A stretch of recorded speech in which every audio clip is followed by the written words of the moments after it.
Saya Wisnu Hasanuddin. Dan saya Dinda Khaira. Balik lagi dalam program Pinyusi. Bahas berita dan juga opini.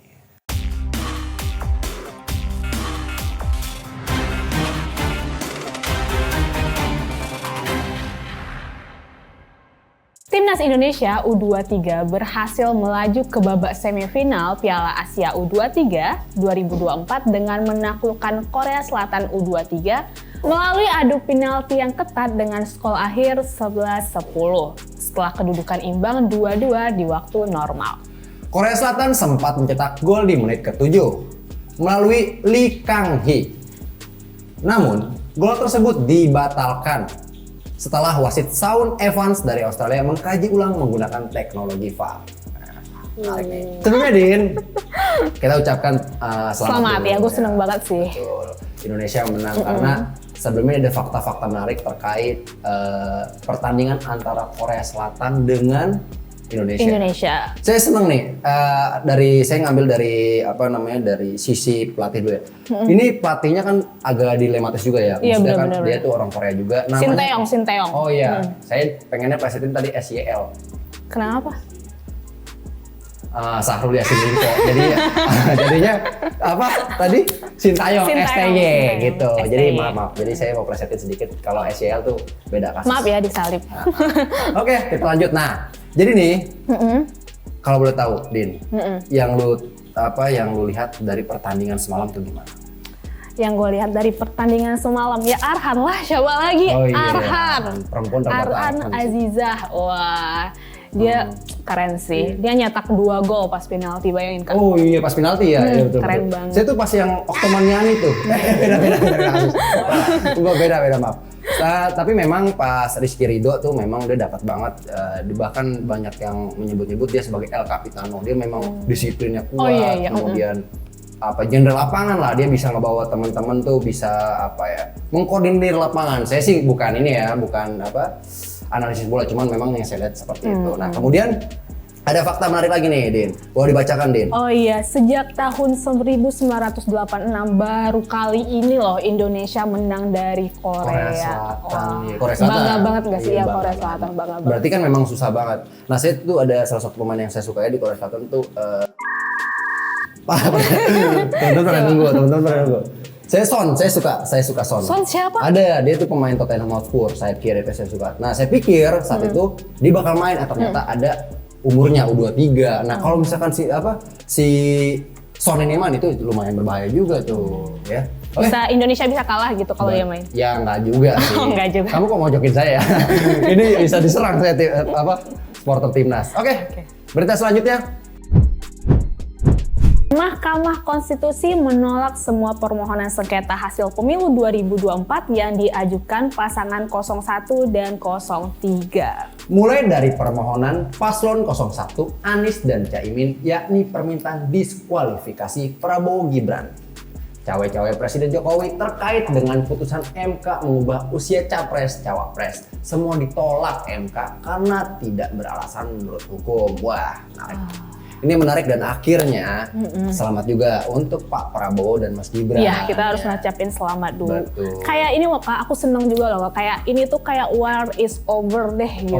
Gak ada lagi kubu-kubuan 01, 02, 03 gitu. Biasanya kan saling cekcok ya gitu. Sekarang karena ada keputusan MK ini akhirnya Indonesia bisa bersatu kembali. Ya memang kalau misalnya yang yang mungkin nggak lolos atau juga mungkin nggak jadi presiden, pendukungnya juga harus terima lah ya. Iya, namanya juga kompetisi ya kayak. Ya kayak tadi lah kita bahas tentang Indonesia sama Korea. Namanya kompetisi.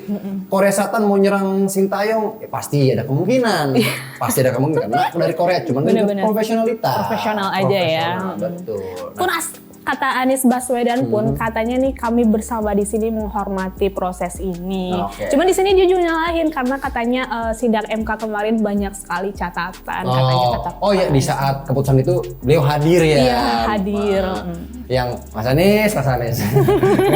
salah satu statement yang memang lumayan viral ya. Itu viral di sosial media. Itu viral di sosial media. Kita dapat dari sosial media. Iyalah. Betul. Tapi bagaimana orang mendengarnya aja, atau positif atau negatif nggak tahu. Iya, nggak tahu ya. Jadi kita manggil Mas Anies aja. Betul. Kemudian ada meskipun jadi di apa namanya, ada juga kan tadi 01 ya, kemudian ada 03 dari Partai PDIP Perjuangan ya, yang Bu Mega sebagai ketua umum juga mengajukan amicus curiae, ya kan. Kemudian ini bakal ada apa ya namanya, ada dugaan atau ada analisa dari salah satu pakar-pakar politik gitu. Siapa tuh?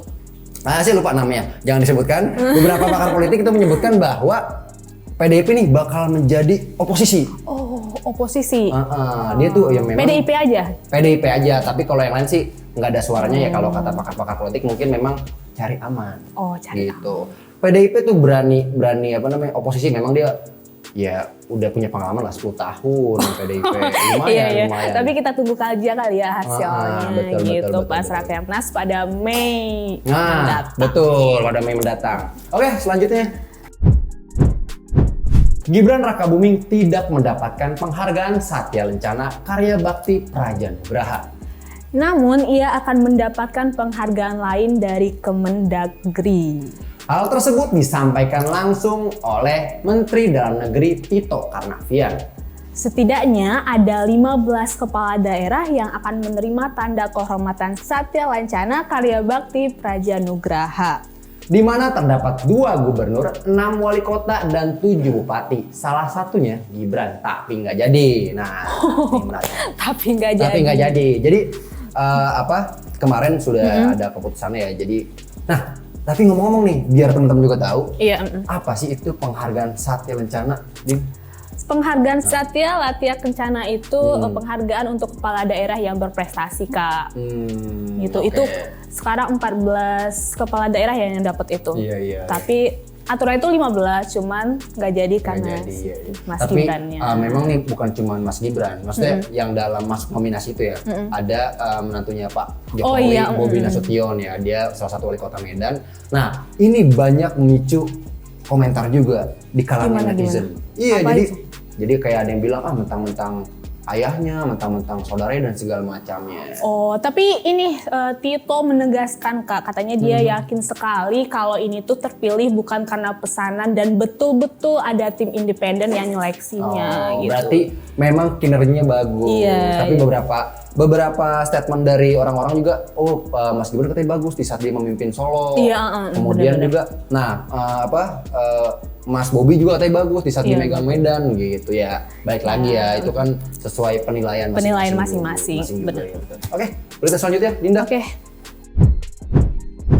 Pak Ma'ruf Amin beri wejangan ke Mas Gibran untuk menjadi wakil presiden yang baik.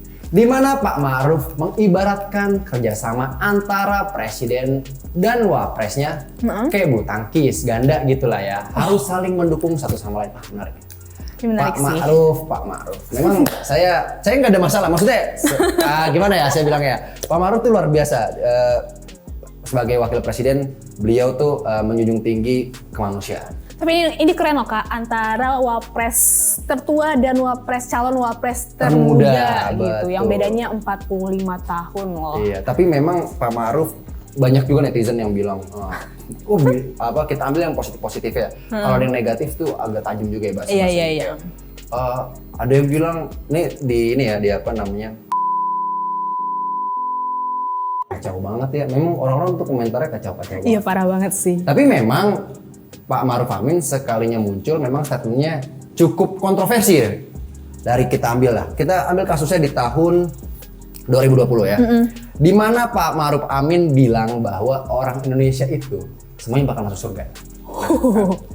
Orang Indonesia aja yang masuk surga semuanya. Tapi memang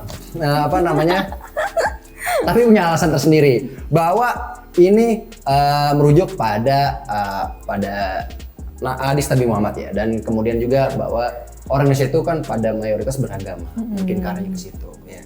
Itulah kurang lebihnya. Jadi kalau misalnya dibilang negatif atau positif, balik lagi penilaian yang lain. Nah. Bener.